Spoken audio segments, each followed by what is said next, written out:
we are talking about why your marketing isn't working and what that missing piece is. So Sarah here, aka the Business Fixer. Now, I know that many of you are going to be literally pouring time and money into marketing but not seeing the results, and I tell you, you are not alone. If you may have even tried things and you think, you know what, marketing doesn't work. Now, I can tell you that many business owners are frequently telling me that they think they're doing everything right. They're doing the social media posts, they're potentially even doing paid ads, they're out networking, they may have even paid for a shiny new website, but the inquiries, they just aren't coming, right? And they're certainly not coming from the right type of client. So like I said, this could be the thing where you think, you know what, marketing just doesn't work. But the truth is, it's usually something completely different, right? Because what you're doing here is your marketing is like guesswork. It's literally like throwing mud at the wall and hoping it sticks, right? You need to make sure that you're focusing on the strategy. And what do I mean by strategy, right? The deeper issues are things like your messaging may be too vague, you're aiming it at the wrong people, or you're even trying to speak at everyone at once, right? But when you don't know exactly who you're speaking to, your words, they're just not going to cut through the noise, right? We know now with things like social media, it's an incredibly crowded market, and all you're going to do is blend in and sound like every other business that is in your field. And I'm telling you, this isn't a marketing problem, it's a clarity problem. And the exact piece of clarity is understanding who your ideal client is, right? Your ideal client isn't just someone who buys something from you. They're the type of person or business, etc., who values what you do. They know your worth, and they make actually working together effortless rather than draining. Like recently, I've just onboarded a new client, and I'm really, really excited to work with them because immediately, as soon as we started talking, there was this connection where I felt, one, he valued what I brought to the table. He was listening to what I was sharing. He hasn't hidden anything from me. He's been very transparent. So I can now get into the nitty-gritty and actually really make a difference in his business. And that is because he fits into my ideal client profile. And most businesses, unfortunately, skip this step, or what they do is they barely scratch the surface. So they'll look at things like demographics, age, income, location, business sector, all of that. But they don't go into the deeper stuff like mindset, behaviors, and values. And, when I ask them, who is your ideal client, I'll get phrases like, oh, we work with small business owners, or, oh, we sell to people in professional services. That is way too vague. It's surface level. It will not cut it, right? So until you know who you want to work with, what drives them, what frustrates them, what keeps them up at night, how do they make decisions, right? Your marketing will never, ever hit the mark, right? And I see this time and time again. Business owners are convinced that they just need more leads, better visibility, or a bigger budget. But in reality, what they need is a sharper focus on who the right clients are, not just more clients, right? Now, I'm going to give you a perfect illustration right here. And I've briefly mentioned my new client. I'm going to talk to you about Tom. Tom is not a real person, okay? But he's my client avatar that represents the type of business owner I want to work with and I work with regularly, okay? Now, this is not going to be a full summary of him. This is just to give you a flavour. But Tom runs a service-based business, right? He works more than 50 hours a week, constantly feels stretched. Marketing often feels like guesswork to him. He's tried lots and lots of things, but ends up attracting the wrong clients. People who don't value his service, haggle on price, and drain his energy. Now, Tom is the sort of person, he doesn't want fluff. He wants straight talking advice, practical steps and results. He wants clarity, and he wants to get control back in his business. His story reflects what so many of business owners face. And you may even hear in him what you might even be feeling, right? And I'm going to shortly outline what the key parts that you should be looking at. But first, I want to really kind of hammer on the point of why this actually matters, because a few weeks ago I had a session with a potential new client, right? And from the first few minutes, I knew she would be an absolute joy to work with.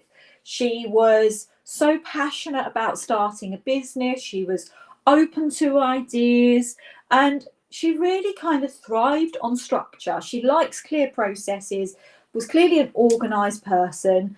And it struck me how different the energy felt compared to conversations where there just isn't that alignment.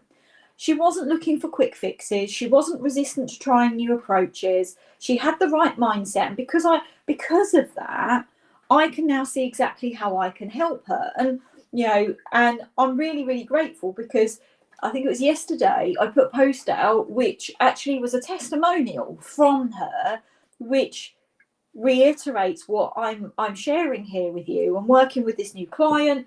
It just all is literal evidence to demonstrate the importance of knowing who your ideal client is, because my new client fits into it.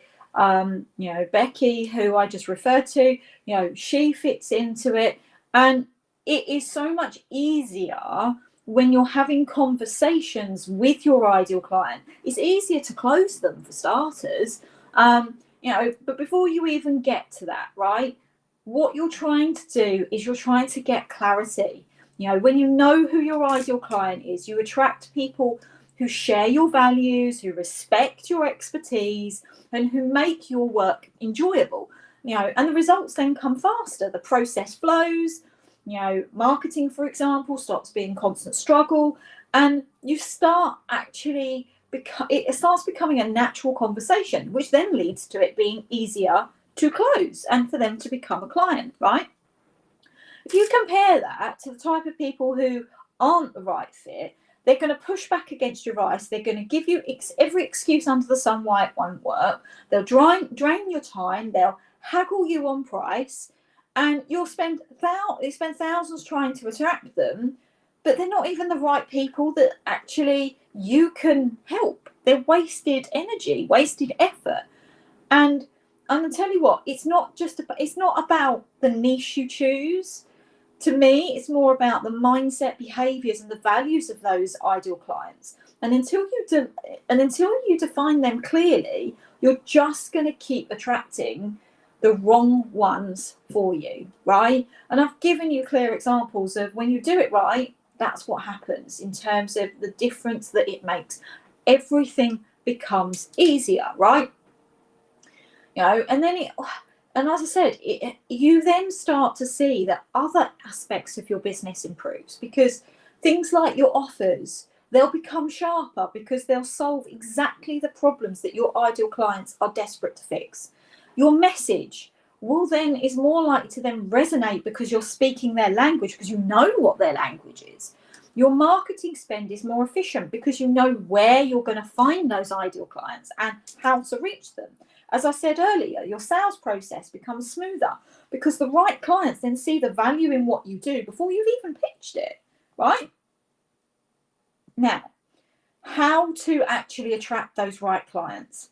It starts with going deeper than those surface level demographics that I was talking about, right?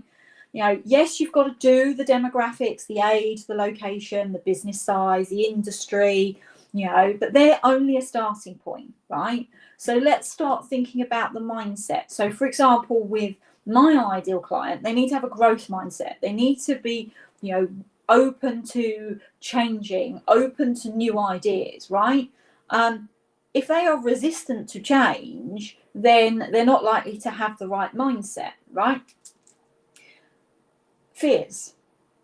What keeps them up at night?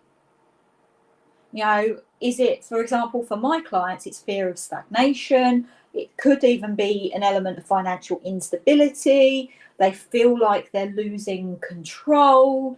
They're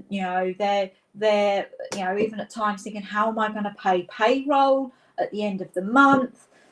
All of these fears that really are deep rooted into their psyche, that you're like, you need to understand what those fears are, because any of your content, any of your communication is going to tap into those fears. Not in a, I don't want you to get into the mindset of the fear-mongering type style. No. But if you understand those fears, what you can do is create content that shows that you understand those fears, and then demonstrates how you are the expert that can alleviate those fears. Think about the value. What do they care about? What are their values? Do they care about, is quality a key thing? I would say if you're going to be going for top tier clients, they're going to always care about quality. Integrity. Are they, do you want people that have, are building long-term relationships? So for example, this new client in a recruitment agency that I've just taken on board, one of their big factors is they don't just want to be a quick fix recruitment agency. They do for temporary work in a particular set of industry, right? Now they want long-term relationships. They don't want to just do a quick fix for somebody, right? That's something that's really clear from, in terms of their part of their ideal client, And if you then have those shared values, those business relationships are going to be more likely to align, and they're going to then be potentially have that longevity. What about things like language? So this is about what language they use, so that you're using their language when you're doing your content, right? So this is where, in terms of using their language to describe their problems and their frustrations. Don't be like, using, when you kind of put their problem into a language, don't put it into your language. Don't put it into I need a business coach. That's not going to work, right? It's I feel stuck. That sort of thing, right? That is the that is the key kind of part of it. You need to be thinking about what their language is. What language do they use, but what language do they also respond to? Objections. What's going to potentially make them, is going to stop them from working with you? Are they worried about time, cost, disruption?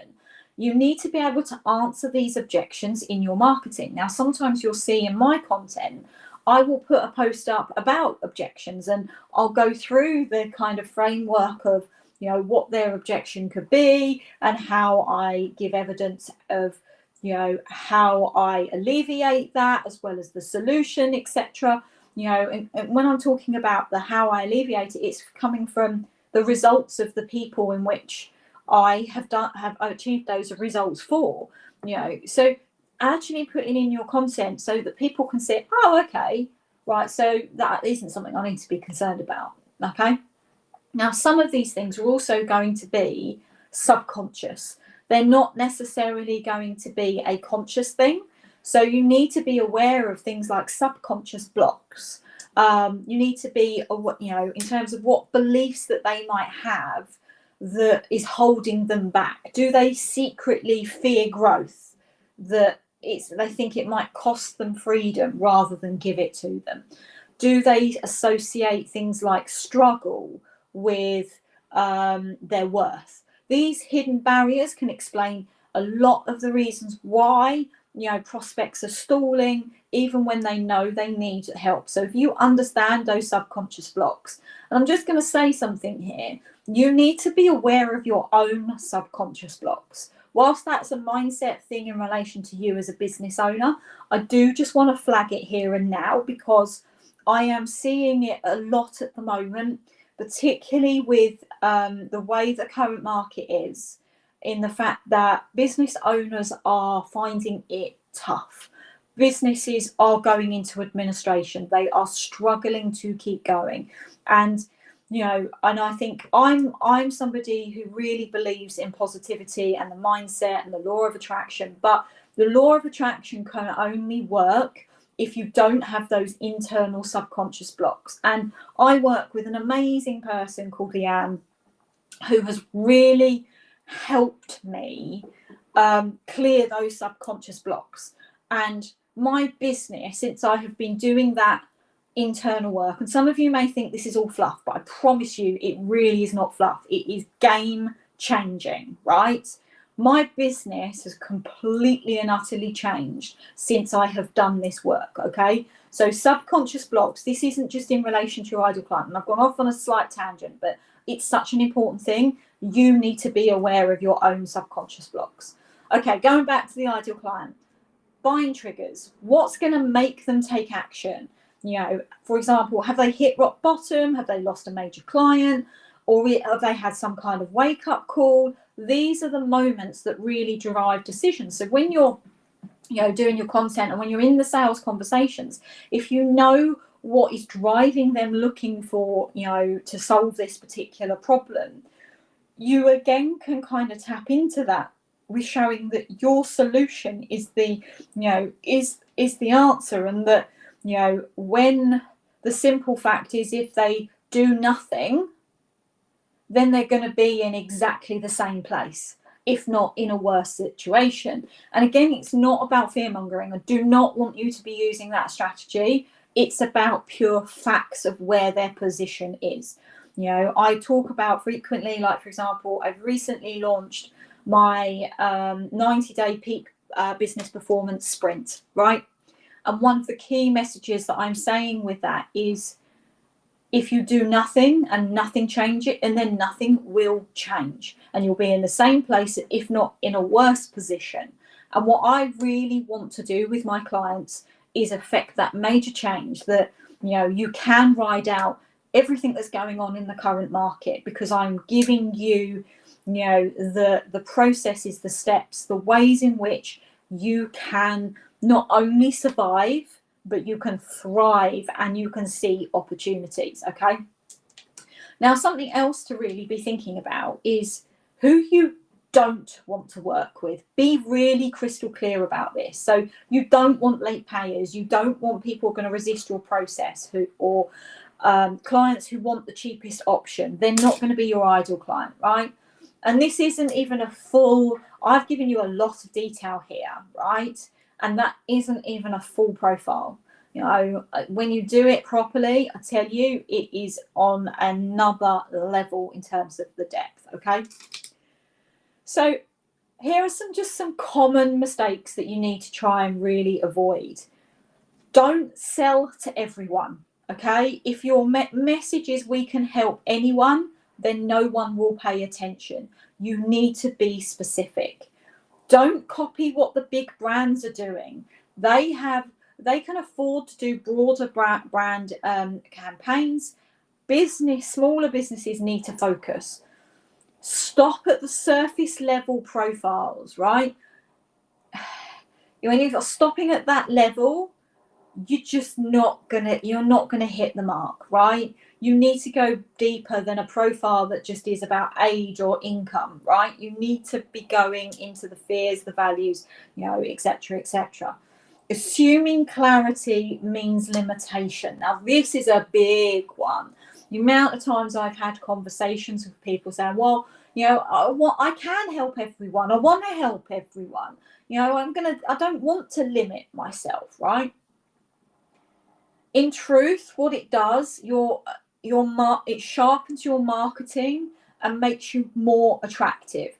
If you market to everyone, you market to no one. And you'll get a few bites, but they are not going to be the types of people that you want to work with. Another thing is rushing the process. Skipping this work, catastrophic for your business, right? Because if you are not putting the detail into this, all you're going to do is go straight back to guesswork and wasted money, right? And all of these results are going to result in all of these mistakes, sorry, are going to result in the same frustrations. Marketing that drains your time, your budget, that it's going to fail to give you meaningful results, and you're not actually going to be able to move and grow your business how you want to move it. Okay, so if your marketing right now isn't working, like I said, it's rarely things like the ad spend or the platform. It's about these foundations, and the first foundation is your ideal client, right? And the good news is once you define it properly, every part of your business improves. You know, like I said, your offers become sharper, your marketing resonates, and you're going to then attract the people that you really want to work with, that energize you, don't drain you. Okay, so if any of this is resonating with you, if you are one of these businesses that really feels like your marketing isn't working and you aren't on the depths of your ideal client, whether you have a profile or whether you've got some form of a profile and you need somebody to be able to sit and look at it and see whether it's at the kind of depths that it needs to be, then it's time to make that change. Okay, so book in your free business performance strategy session. I promise you it will make the difference, and we can finally define who that ideal client is and build that foundation. So if you are interested in booking in a business performance strategy session, then just simply comment the word clarity, or there is a link at the bottom that's got my Calendly link. If you use, just type that in, you'll go straight to my calendar and you can get yourself booked in for a strategy session. I really hope that today has been helpful, because this is literally the foundational part. I know from my own experience, when I had the law firm, I literally was doing the scattergun marketing. I had no strategy whatsoever. I had the website, I had the socials, I was doing adverts in the newspaper. And yes, I'd get a few calls, but it wasn't always the right types of calls that were coming through. And this honestly changes your business entirely. And since I've learned this particular part, and particularly now when I go into the depths of it, it's just a completely different business. So I really hope, like I say, you've got some real value from today. I will be back next week. It might be on a Thursday, it might be on a Friday. There is some flexibility just because of my client responsibilities at the moment. But like I say, thanks guys for listening, and I will see you all very soon.